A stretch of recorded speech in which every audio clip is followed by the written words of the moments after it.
शेगावात पेढे विक्रेत्यांवर अन्न व औषध प्रशासनाची कारवाई। बुलढाणा जिल्ह्यातील शेगाव शहरात मंदिर परिसरातील पेढे विक्रेत्यांवर अन्न व औषध प्रशासनाने आज जून 27 रोजी धाड टाकून कारवाई केली आहे। 2 पेढे विक्रेत्यांवर कारवाई करण्यात आली असून इतर दुकानांमधून गोड पदार्थांचे नमुने घेण्यात आले आहे। अन्न व औषध प्रशासन विभागाचे आयुक्त IAS अधिकारी तुकाराम मुंडे यांच्या आदेशानुसार भेसळयुक्त पदार्थ आढळल्यास कारवाईचे आदेश दिले आहे। त्यानुसार शेगावातील श्री संत गजानन महाराज मंदिर परिसरातील 2 पेढे विक्रेत्यांवर कारवाई करण्यात आली। विक्रीसाठी ठेवण्यात आलेल्या गोड पदार्थांमध्ये भेसळ झाल्याची तक्रार प्राप्त झाल्याने ही कारवाई करण्यात आली असं सांगितलं जात आहे। डिजिटल महाभूमीसाठी ज्ञानेश्वर ताकोते, शेगाव। माननीय तुकाराम मुंडे सरांनी कोणत्याही पद्धतीचे जे सबस्टँडर्ड किंवा असुरक्षित अन्नपदार्थ विक्री होत आहेत बाजारामध्ये त्याच्याविरुद्ध कठोर कारवाई घेण्याचे निर्देश दिलेले आहेत। आणि ज्या पण काही तक्रारी येतील त्या तक्रारींचं सुद्धा निवारण करण्याचे सरांचे आदेश आहेत। आपल्याकडे शेगावमध्ये अनेक भक्तगण बाहेरून येतात, तर एक तक्रार प्राप्त झालेली होती की शेगावमध्ये भेसळयुक्त पेढे किंवा प्रसादाची विक्री होत आहे, त्याच्यावरती ॲक्शन घेण्यात यावी। सदरच्या बाबत मी अन्न सुरक्षा अधिकाऱ्यांना यापूर्वी सुद्धा निर्देश दिलेले होते किंवा त्या पद्धतीने त्यांनी तपासण्याही अगोदर काही केलेल्या असतील, परंतु आजच्या दिवशी मी स्वतः शेगावमध्ये येऊन अनेक दुकानांमध्ये सुरुवातीला फिरलो आणि विचारणा केली की आपण काय विकत आहेत, तर त्यातल्या बऱ्याच विक्रेत्यांनी मावा पेढा किंवा मलाई पेढा अशा प्रकारची विक्री करत असल्याचं आणि तसं मला ग्राहक समजून त्यांनी माहिती दिली।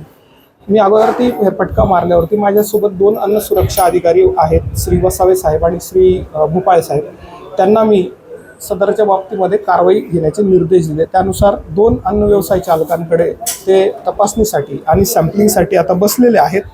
ज्या वेळेला अन्न व्यवसाय चालकांना मी त्याच्या स्वरूपाबद्दल विचारणा केली तर त्यांच्या लक्षात आलं की हे अन्न औषध प्रशासनाचे अधिकारी आहेत, त्यामुळे त्यांची भंबीर उडाली आणि त्यामुळे मग सांगताना ते सांगायला लागले की हे स्वीट बर्फी आहे किंवा डिलिशियस बर्फी आहे।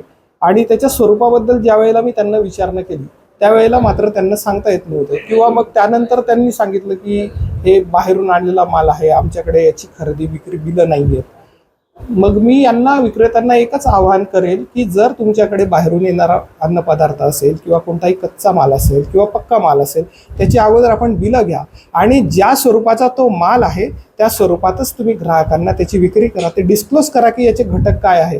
त्याबद्दल प्रशासनाने किंवा शासनाने त्यांना कुठली बंदी घातलेली नाही आहे, परंतु त्या अन्नपदार्थाचं खरं स्वरूप ग्राहकांना उघड करून विक्री करावी।